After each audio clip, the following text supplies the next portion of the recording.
We're now going to talk about the Carolingian period. And we'll start with talking about Carolingian architecture, but before I do that, I want to give you some historical background. The Carolingian period, which dates from approximately 780 or late 8th century to around 900, but basically late 8th into the 9th century. The Carolingian period historically refers to the time of Charlemagne. His name is Carlos Magnus, or Charles the Great, and that's where the word, from Carlos, that's where the word Carolingian comes from.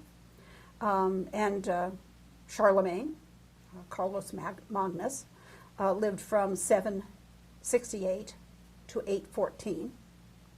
And also, and I guess especially, his successors from 814 to clear into 987, although we're certainly not going to go that far. In art, it refers to part of this period. From the first work of Carolingian art, the Godescalc Gospels, or Evangelistarii, from 781 to 83, through the late 9th century, corresponding primarily to the reigns of Charlemagne, Louis the Pious, and Charles the Bald. Now, just to recapitulate some of the things that we'd said before about the Merovingians. The Frankish kings of the Merovingian dynasty were generally weak rulers after Clovis, who died in 611.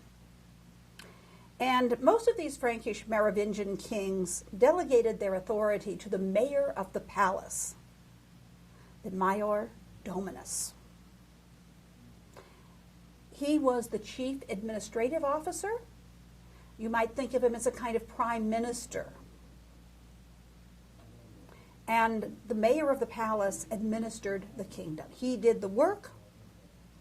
It was a hereditary office, so the son of the previous mayor would inherit that office. And the mayor of the palace is ruling in fact. He's essentially doing the work, if not in title.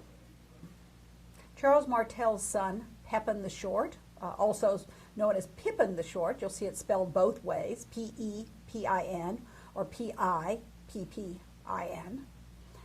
Pepin the Short was the mayor of the palace, and he deposed the last Merovingian king, setting himself up as king of the Franks.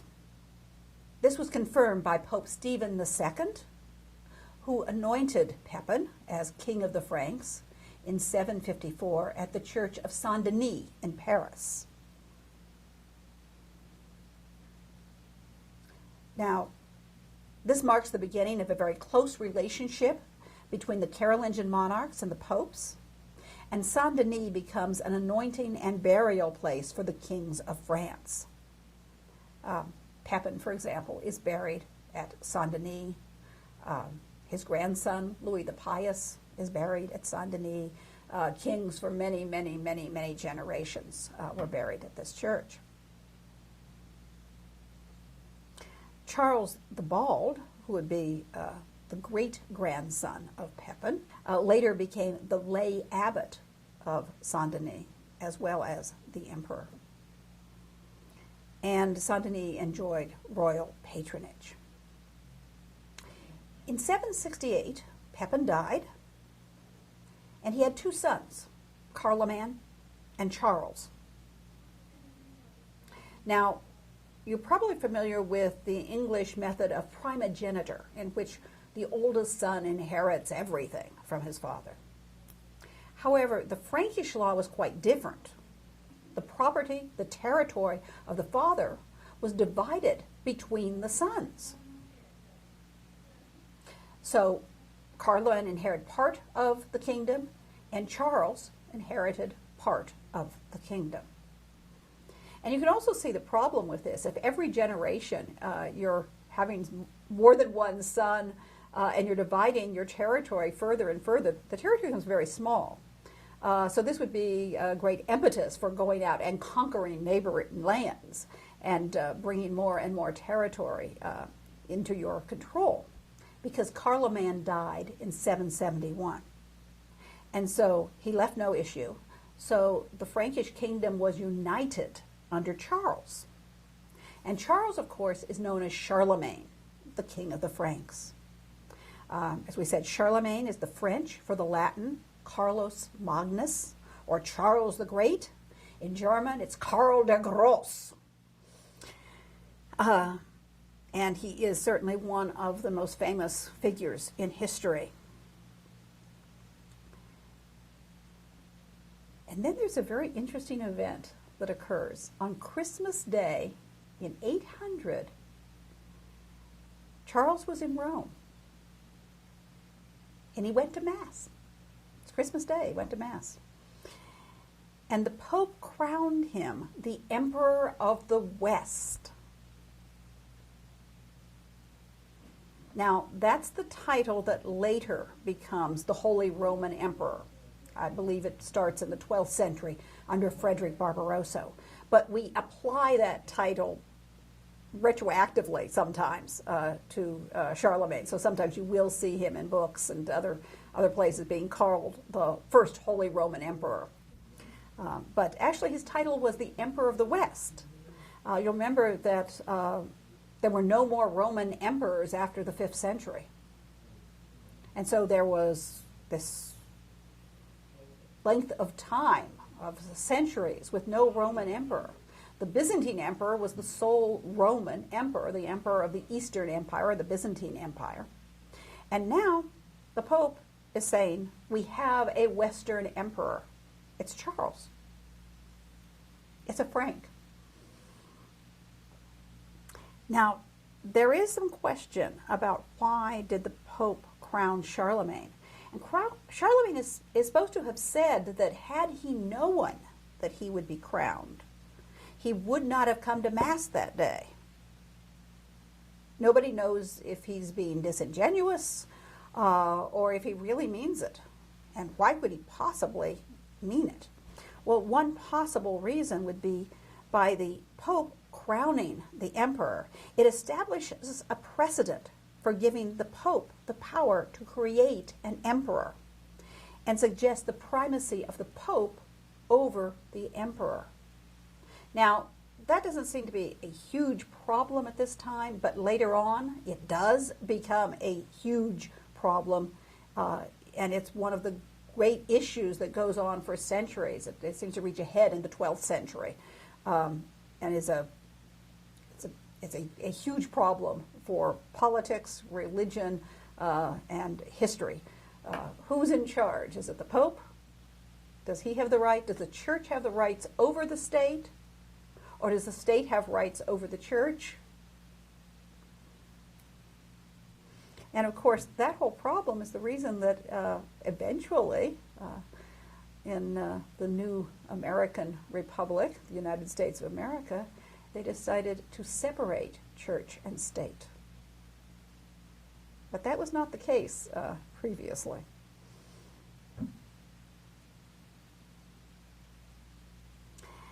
There's another possible reason why the Pope crowned Charlemagne. At that time, as far as the Pope was concerned, there was no emperor because the Byzantine Empress Irene ruled the Byzantine Empire. And the Pope would not acknowledge her as the ruler because she was a woman. And he would not acknowledge a ruling empress. So perhaps this was it. He wanted to set up a male emperor.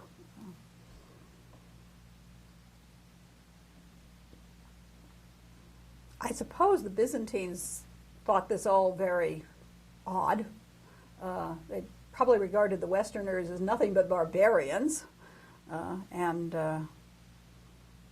they probably had some fairly strong feelings, and maybe some scorn might be the word for having a Western emperor. But in the West, this was very, very important. In 814, Charles dies, and his son, Louis the Pious, becomes the new king of the Franks and emperor of the West. And as you can see, Lothar I, one of Louis the Pious's sons, reigns as co-emperor for a period, and then, of course, continues after his father's death. There is a period when the sons of Louis the Pious each have a certain amount of territory, but they start to battle it out. And eventually, Charles the Bald, the youngest of Louis's sons, becomes the emperor. The Carolingian period has been called the Carolingian Renaissance because of the conscious revival of learning. Now, the emphasis is on Christian learning. They want to educate the clergy and administrators, and they want to standardize the liturgy. However, classical texts are also copied. The only reason Roman classical texts are known today is because Carolingian monks, and maybe nuns, copied the Latin books. There are no original classical manuscripts as dictated by Cicero or Plato or Virgil or anything like that, because the classical manuscripts on papyrus paper do not survive. Charlemagne did see himself as the new Constantine, a Christian Roman emperor.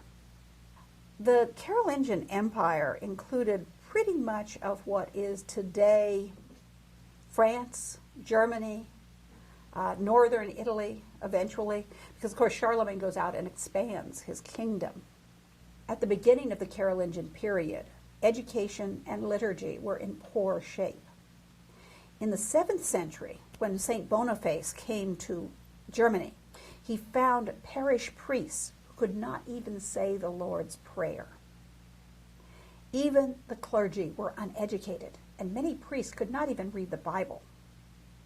The liturgy was corrupt, and by corrupt we mean that it varied from place to place, that they had different words to the rituals, they used different forms, and sometimes these were just, if they couldn't read Latin, they're just, I'll use that word, barbling the liturgy. They don't even know what it's supposed to mean or what it's supposed to sound like. So Charlemagne has a high regard for education, and he calls in Alcuin of York, that's A-L-C-U-I-N, in Latin, Alcuinus. He calls Alcuin of York to establish a school at the palace. Now this would be the palace at Aachen. Charlemagne's court moved around.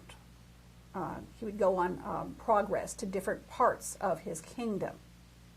But we always think of his palace, his center, as being at Aachen, which is right over the border into Germany from Belgium.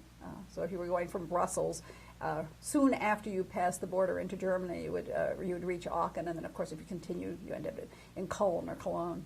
So Charlemagne calls Alcuin of York to establish a school at the palace. Now, this isn't just a school for little children. Certainly the children of the palace learned, but even Charlemagne himself studied there. And Charlemagne tried to learn to read and write. He's supposed to have kept a book by his bed. So before he goes to sleep, he's going to try to practice reading and writing. But he never really was very successful at writing. However, he did understand several languages. He was fluent in Latin as well as the Frankish tongue, and he understood more Greek than he could speak. But he still retained that very high opinion of education. He appointed abbots, bishops, and lay administrators from the educated people. He sponsored monasteries and monastic schools, and the clerical and lay administrators were often chosen from the court school. Books were brought in from England, came down with Alcuin, and he could order more. And you may remember that England had a very strong Roman influence with St. Augustine of Canterbury coming in and the Synod of Whitby. saying that they should follow the Roman liturgy. So there's Roman liturgy comes in with these English books. Also, many, many books were brought from Rome. Now, these books would include late antique or classical books, early Christian books, and quite possibly even Byzantine books. The Pope sent cantors, these are trained singers, to Metz in Germany to teach the correct, standardized liturgical chants. And so Metz becomes a center for liturgical music in the 9th century. During the Carolingian period, monasteries were established and endowed.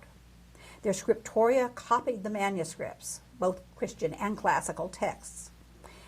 And something else that's very interesting is letter styles developed from the late antique manuscripts. When they're copying the text, they're also copying the script. And during the Renaissance, they found these Carolingian manuscripts, and they thought that they were genuine classical manuscripts, and they adopted the letter forms. Actually, the letter forms do come from the early Christian manuscripts that they were copying. And so, yes, they go back to classical letter forms. It's very interesting. I was doing some research on the Utrecht Psalter when I was in graduate school, and I read a 19th century book in the Library of Congress, and they were still identifying the Utrecht Psalter, which is a 9th century manuscript, and we'll be talking about that later. They were still identifying it as a early Christian manuscript. So our very letter forms come from classical writing via the Carolingian period. So if you can read this, thank a monk. Also, there was a new letter form developed. It's called Carolingian Minuscule. And essentially that is lowercase letters. Classical Latin letters are uppercase, capital letters. But during the Carolingian period, they developed lowercase letters, and that's the origin of lowercase. Monasteries develop into centers for learning, and monastic infirmaries became the basis for hospitals. So you start off with a monastic infirmary, which takes care of monks when they are injured or sick or getting very old and feeble. And then maybe the serfs that tend the monastery lands, if they're injured, maybe they would be cared for. And maybe towns might start to grow up, and people from the surrounding area might come. And finally you have cities, and you have city hospitals. Now that's not all in the Carolingian period. The one medieval hospital that I know something about is the Hospital of St. John in Bruges, in Flanders, what is today Belgium. And it was founded in 1188 as a municipal hospital. But the germ of the idea of a hospital, just the beginnings, goes back to these monastic infirmaries.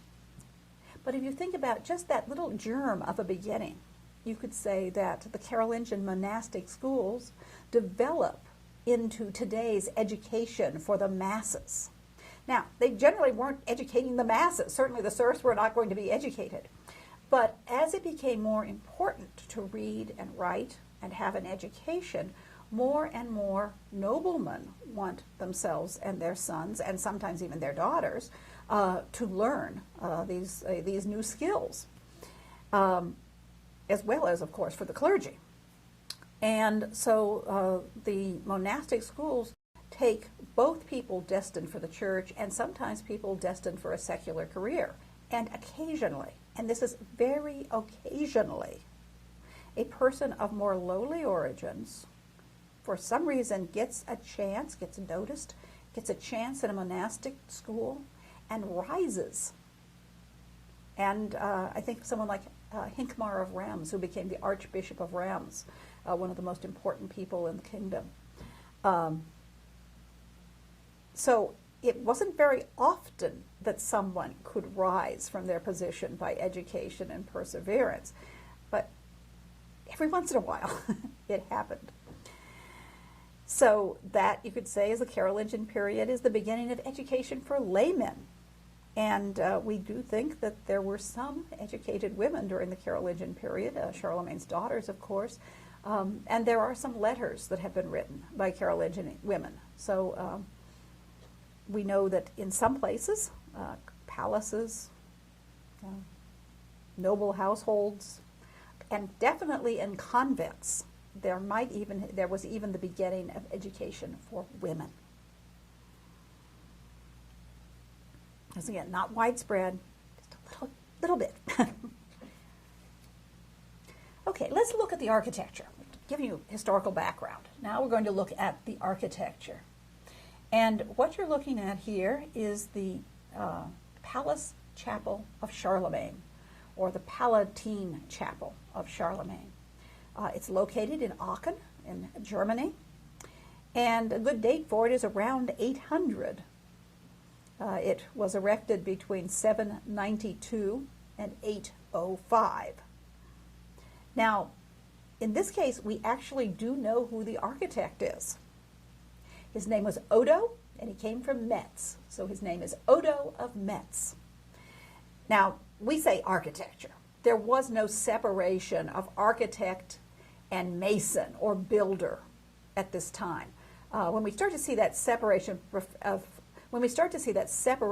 professions is actually in the 15th century in Italy. Alberti, for example, designs buildings and someone else builds them. Brunelleschi, sometimes he's the builder with the dome, but he's also becomes a designer, an architect, and other people can build some of his designs. So that's far in the future. And at this time, and during the entire Middle Ages, the person who designs the building is the mason, the head mason, and he is the builder, what we would call a contractor. It's the same person. Charlemagne built his imperial residence in Aachen, in present-day Germany, close to the Belgian border. The palace no longer exists, although I think it is the site of today's Rathaus, or City Hall. But the palace chapel survives with some changes, as we'll see. For example, the original square apse was replaced with a Gothic choir and has these very large stained glass windows, which certainly would not be part of the Carolingian original foundation. The mosaics were reconstructed in the 19th century. We know the architect and builder from the inscription in the church. He is Odo of Metz. What you're looking at here is the facade. The top part is later. But as you can see, you have an entrance at the west end. And we know this by the term Westwork, or from the German Westwerk, which is a grand entrance and often has imperial associations, a grand entrance into the church. This church is dedicated to Mary. And I guess I should mention that all churches have a dedication. So when we're talking about a church, we often will mention the dedication. It's dedicated to Christ or to a saint or to a holy event. And so you say the Church of Mary in Aachen. And then we give the city, because there's many, many churches dedicated to Mary. So you have to say church in Aachen. Some places, there may be more than one church dedicated to the same saint in the same city. I think of Florence with its many churches dedicated to Mary, and then they each have different distinctions. Santa Maria Nuovo, Santa Maria Novella, Santa Maria del Carmine, Santa Maria dei Fiore, which is the cathedral. So in this case, we have a dedication to Mary. Now we're coming up close, and you're seeing more of what the actual Carolingian part would have been, including, these still survive, the bronze doors of the Palace Chapel at Aachen. So these are the bronze doors from the time of Charlemagne. As you can see, they're made out of panels that have a decorative border or frame, and these would be mounted on wood. And then you have these two lion heads that once would have had loops going down, and they would have been the door pulls. And here we get very close, and you can see the Carolingian bronze lion door pull. And now we're looking at the Palace Chapel of Charlemagne from the side, and I've laid out the plan so that it's corresponding to our view. You can see that it has an octagonal dome, and you can also see that you can also see, as you look at it on the left, this large Gothic choir that was added in the 13th century. My photo was taken from the back of the Rathaus on the site of Charlemagne's palace. And here you see a reconstruction showing how that would have worked. You'd have the palace, and then you have this long walkway that goes clear to the palace chapel. But this is what the church plan would have been in the Carolingian period. Okay, let's look at some of the characteristics. It is a centralized building. It has 16 sides. So it is polygonal. And in the very front, we talked about the westwork. It has the westwork, the grand entranceway, with twin staircases. And those go up to the upper level. And you have one entrance through that westwork. And when you're standing in the narthex, you can look across to the apse, and they have a square apse originally. Of course, as we said, it's been replaced by the Gothic choir. But you look through, and so this does give you a sense of longitudinal direction. So it is a centralized building, but there is the idea of looking straight through from the west to the east to the altar. So it does have some longitudinal direction to it. Now we are looking at views of the interior of the church. One is focusing up on the second story, where you can see the Throne of Charlemagne. We'll have a look at that later. And then the other one, you're looking more at the lower story and a little bit of the second story, but you can see the floor on it. Okay, a couple of things. We said this is a 16-sided building. It is divided into parts, in a sense. It's a strong, what we call an articulation of parts. Or a separation of parts, you could think of it that way. For example, you have this very heavy, strong cornice, decorative molding, that separates the bottom story from the next story. And you certainly have a sense of where each of these 16 sections are. Almost you could think of it as slightly flattened. Well, they're not walls, they're openings, but you've got the heavy piers. The piers are beautifully kind of a gray variegated marble. And then you also can see what we call checkered arches, which actually are more striped, where you alternate the colors of the blocks in the arch to give you a decorative pattern. And if you look within that, on the second story, you can see these columns. Those columns are spolia. In other words, they have been taken from Roman monuments and transferred here to Aachen to decorate the new emperor's palace chapel. Then if you look up, you can see the level of the clerestory, or the window level. Now that's not another story where you can walk, but as you can see, it provides you with 3 different levels in the church. Now we're looking at the Throne of Charlemagne. And this is in the western section of the church. It is up on what Americans would call the second story, the second level. And it looks directly into the apse. So he would have a very clear view of the Mass that would be being said on the altar.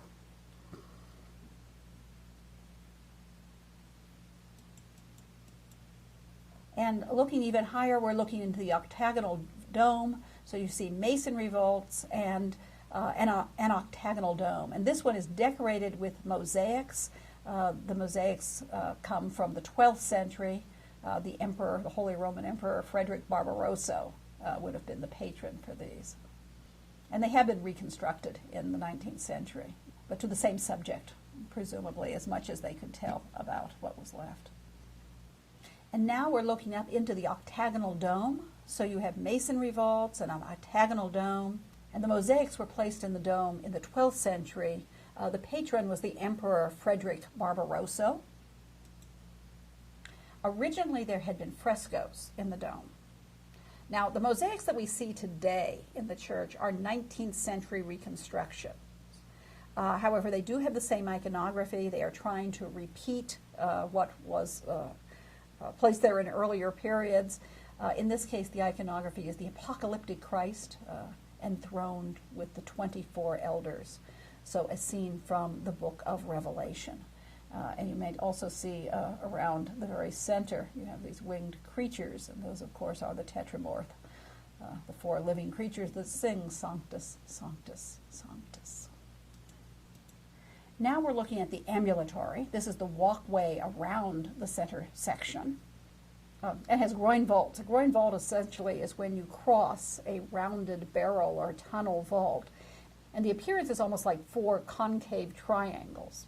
And you're looking up into these mosaics. Incidentally, the color is very blue. It's blue and gold is the color scheme. And it goes very beautifully with the gray variegated marble that is on the piers. However, the mosaic ceilings are reconstruction.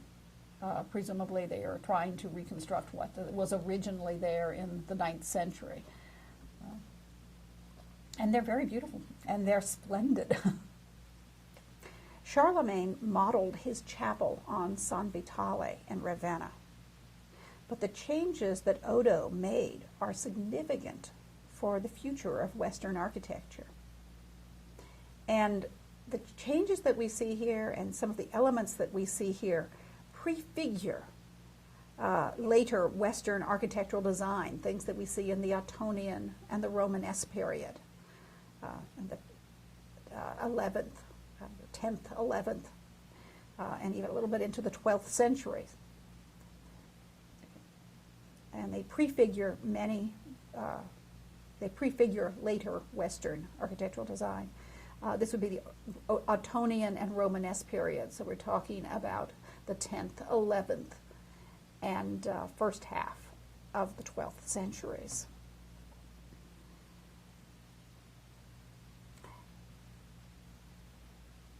In Carolingian architecture, we find the earliest examples of certain features that we often consider to be Romanesque. Separation or articulation of parts, the westwork, and masonry vaults.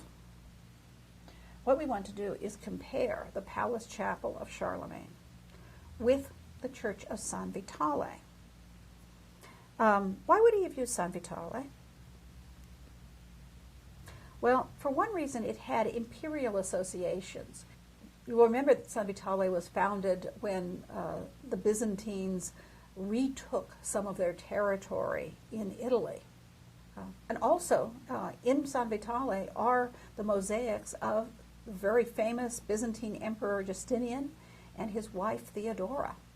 So this establishes on Western soil a kind of imperial association. And since Charlemagne is now the emperor of the West, his Palace Chapel should reflect that.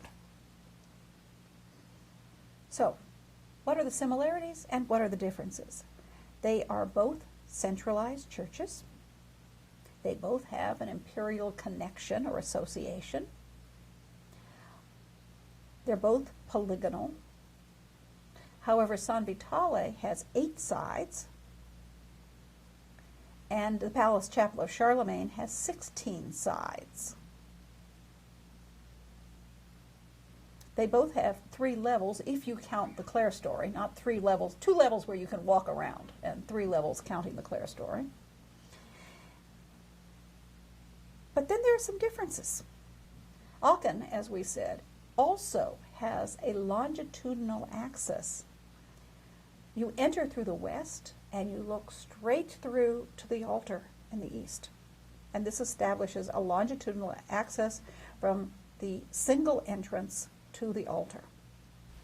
But when you come into San Vitale, you walk into this narthex, and there are several ways that you can enter the church. You could enter and sort of stand opposite the altar, but you could also enter from another side and be looking, straight through to another side of the building.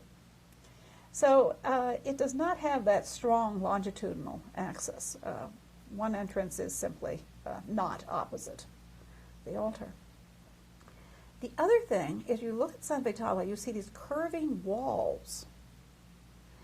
And so if you were standing within that sort of niche formed by the curving walls, are you in the ambulatory or are you in the center? In other words, the space is flowing from one section to another, from the ambulatory into the center, from the center into the ambulatory. And there's no hard separation of parts. But when you look at the Palace Chapel of Charlemagne, you see very clearly articulated space. You know exactly where the ambulatory ends and the center begins. And as you can see, these walls appear to be flat. We know they're open up, but essentially they are created as flat walls with large openings in them. So the space is clearly articulated, or you can see the clear separation of the parts. You can see how the walls of San Vitale curve around. And you can see how you have this sense of sort of a flat section with the Palace Chapel of Charlemagne. At the Palace Chapel of Charlemagne, you have these heavy, massive piers. At San Vitale, on the first level, you have piers, also with variegated marble and even with some marble inlay here, so even more decorative. And then, between the piers, you have these beautiful columns with light and airy capitals and a kind of decorative interlace.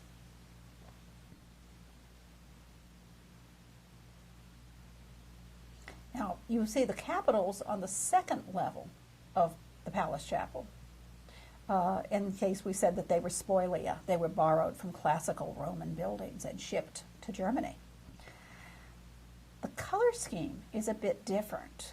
Now, San Vitale has lost, as you can see, some of its mosaics, but the lower level would have been covered with variegated marbles, and then as you go into the walls and the ceilings, they would all be covered with colored mosaics, brightly colored and reflecting light. At Aachen, you have, once again, a variegated marble, but it's a cool gray. In fact, the tones of the stonework are very, very cool. And then, of course, we have the mosaics in the ambulatory, but it's still fairly dark. But that would have given it, of course, the impression of things glittering in the dark, particularly if you have candlelight. The construction, at Aachen, you have stone and rubble construction. At San Vitale, it's made out of brick, and then, of course, the brick is all covered up with the marbles and the mosaics. Charlemagne's throne, you'll remember, was on the second story opposite the altar. It's what's known as the King's Gallery, where the king sits. Now, of course, the Eastern Emperor's throne was not in San Vitale. No Byzantine emperor came to San Vitale. But in Constantinople, in the emperor's palace, they did have the emperor's throne. So possibly this was known in the West. And of course, in San Vitale, you see Justinian and Theodore in the mosaics as they approach the altar as they flank the altar, actually, higher on the walls. And you could say that they are spiritually present, even if physically they never came to Ravenna. To recapitulate the main points about this palace, Charlemagne's palace chapel was the beginning of the westwork. There were 2 staircase towers that flank the entrance, and this later develops into a German Romanesque characteristic. So, some of these characteristics of the palace chapel at Aachen are the westwork, the separation or articulation of parts, the emphasis on walls or flat piers, a longitudinal axis, and the imperial associations in the west.